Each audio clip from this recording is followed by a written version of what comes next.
Welcome to episode 25 of Design, Build, Decoded. I am Bill Stasinski, And I'm Craig Matteson with Arc Insulation.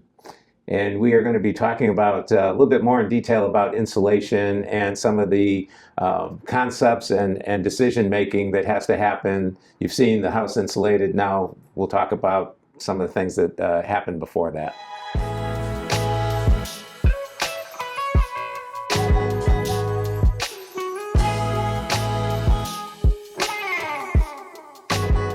So Craig, I've known you for probably about 25 years now, and you've been with Arc Insulation. We've done so many projects together, but tell us a little bit about your history, your background regarding the insulation and where you've been and where you've evolved to. Sure, no problem. We started in 1993 as an insulation company, but our focus was more on energy and not just insulating your house.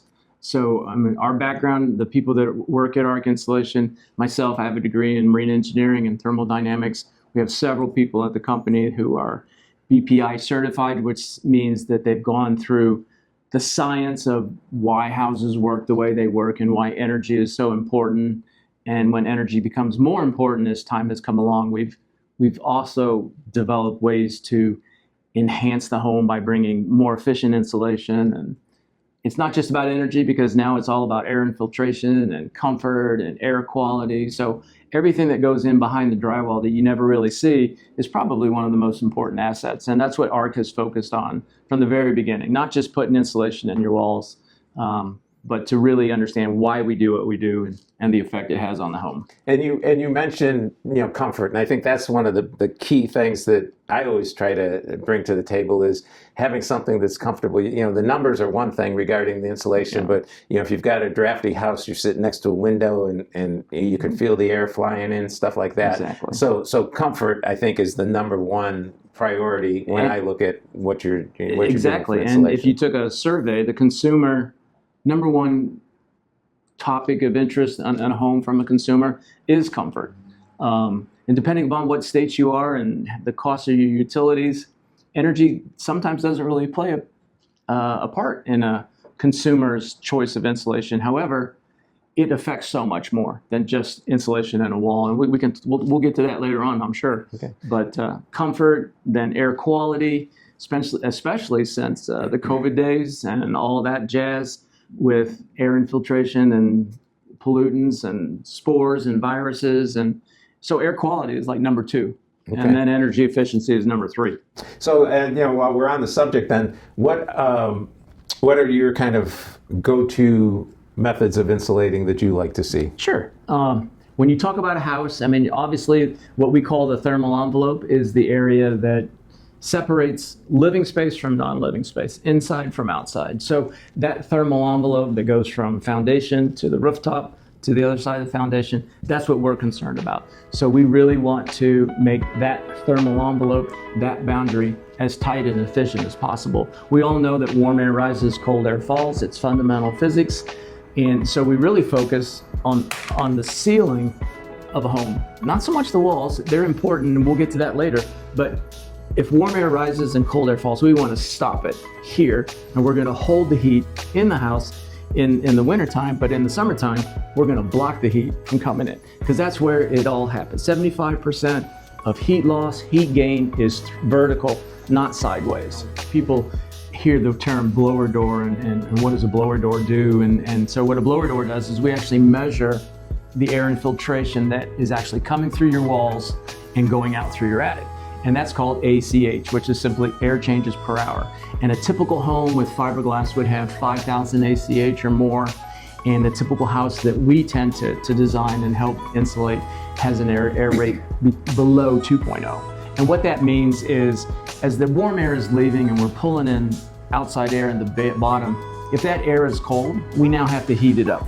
If it's hot, we now have to cool it down. Those are energy functions and calculations on why we're really concerned about energy efficiency. The other part is as we suck air in the summertime, we're pulling in outside spores and all the little furry things that fly around in the air. Now they're being brought into the house, and now we're dealing with air quality. So the tighter we get the house, we definitely stop that. We reduce your loads. We make the air more, I always say, better quality. I mean, better quality air. Yeah. Simple as put. Well, so you talk about the air infiltration, and isn't air infiltration one of the biggest heat loss, heat gain items in the house, or is it close to it? Or it seems like it's one of the big items, right? It is one of the big items, and when people talk about insulation, they kind of forget about air infiltration. They kind of go hand in hand.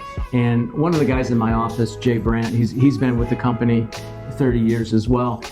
His explanation is, I can stand in a Tupperware container out in the middle of the street in January and put the lid on it, and I won't feel the wind at all. I am airtight, and I don't feel any kind of effect of the wind. However, I'm cold because it's just a Tupperware container. And that's where the insulation part comes in. Now I need to put a sweater on my Tupperware, and the kind of sweater I use is important too, okay?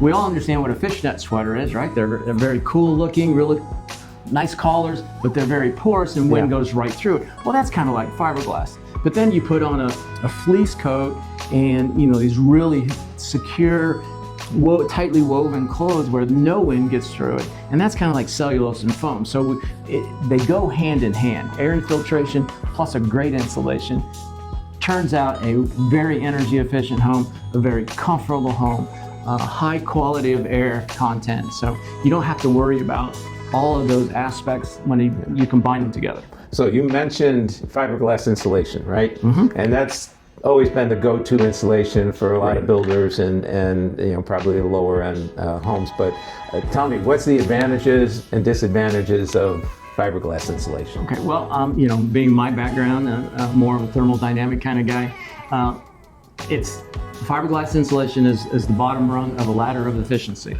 That is the minimum standard that you need to have in order to meet code. And so the only advantage is a cost-effective, or not necessarily cost-effective, but a more inexpensive way to meet the minimum code requirements, correct, right? Yeah, it is the cheapest way to insulate a home.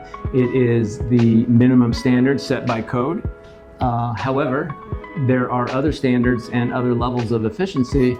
For instance, the Department of Energy, their insulation of choice is actually cellulose insulation. It's not fiberglass and it's not foam, it's cellulose, because that is the best bang for your buck. So most cost effective. Cellulose insulation or foam can actually enhance the home and make other parts of the home less expensive, so that it's not just a super upgrade from fiberglass. So when you look at the cost of building a home, hypothetically, we'll build your house for $200 a square foot. Okay. Hypothetically. Yes. Hypothetically. All right. So we have an overall cost of $200 a square foot. And if you look at a line item, there might be 40 different line items in that home, and insulation is one of them. Okay. And if insulation is 2% and fiberglass is that 2%, oh, you want to go cellulose? Well, that's 4%. They're going to say, well, that's too expensive. However, if I told you, hey, spend 2% more on insulation, and I can make your furnace package better, I can make your window package better, I can make your wall package better, and yes, you're going to pay more for cellulose than you would fiberglass, but now all of a sudden, your $200 square foot home with fiberglass can now be built with cellulose for $196 a square foot. So we actually save you money on hard costs while enhancing comfort, energy efficiency, air and indoor quality. Yeah. So and we were at my house at the last episode. We showed them doing the cellulose insulation and how that was being installed, and so that's one aspect of it that we use the cellulose insulation. We also use the closed cell foam for the rim joists where the foundation meets the first floor deck, and that's a big area where a lot of infiltration could occur, and so we've been using that method. And again, that's more expensive than other methods, but it pays off dividends to do that. So Bill, we brought your house down from 1.9 to 0.9, so we took out one complete air exchange. Right. Okay, so hypothetically, your house has 50,000 cubic feet of air in it. We just eliminated one time per hour that we have to heat or cool 50,000 cubic feet of air. We also eliminated 50,000 cubic feet of air that came in from the outside, bringing all the dirt, dust, and spores into it, okay? And how we brought that down was through AeroSeal's technique of using an aero barrier, which is, well, I know we're all familiar with the can of Fix-A-Flat for your tire, okay? Well, what aero barrier is in essence the same thing. It's to fix the envelope of your home to make it tighter. If there's a hole in your envelope, we're gonna make it smaller.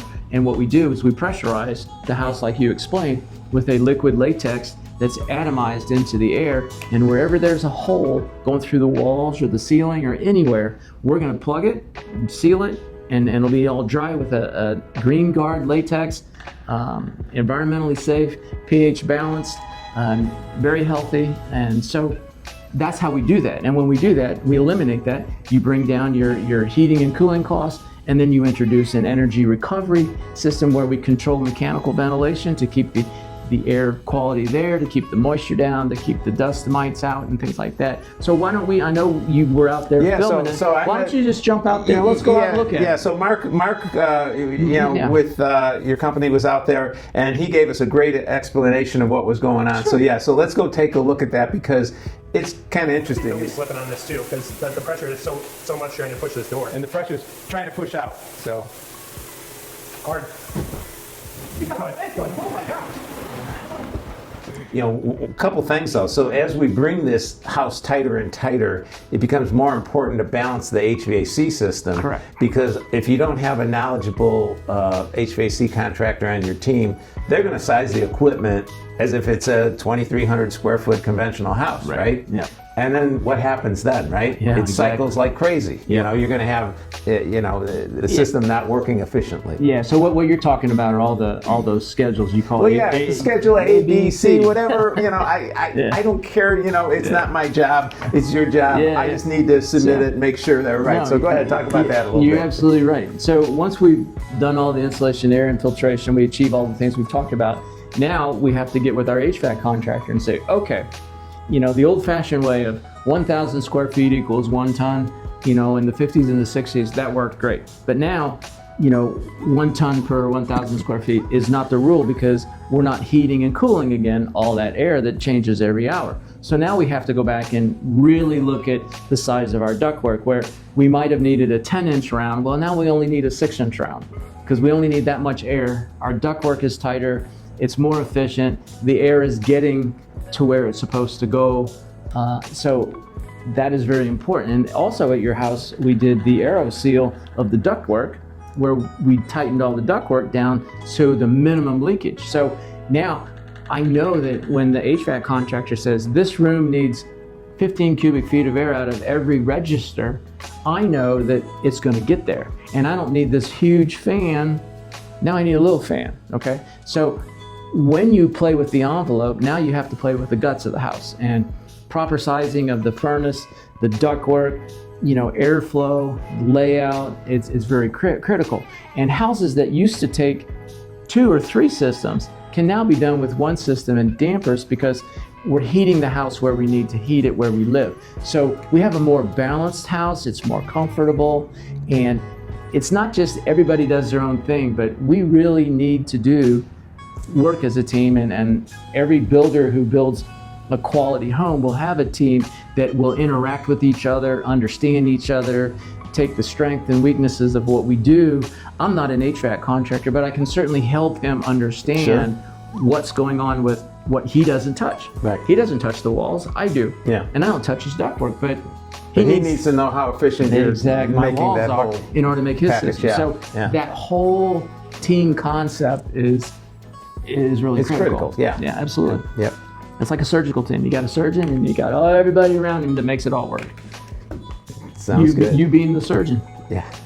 Well, I don't know about that, but all right. So I think that's a lot that we talked about, and I know we could go on for hours, because there's so much more, and we could get into the weeds. We're not going to do that. Just trust that we know what we're doing. So, Craig, I appreciate all the information and all the help throughout the years. And so, at this point, if you don't mind, why don't you take us out of this episode? And hey, well, everybody, I really appreciate your time watching us, and I can't imagine what the next session is going to be.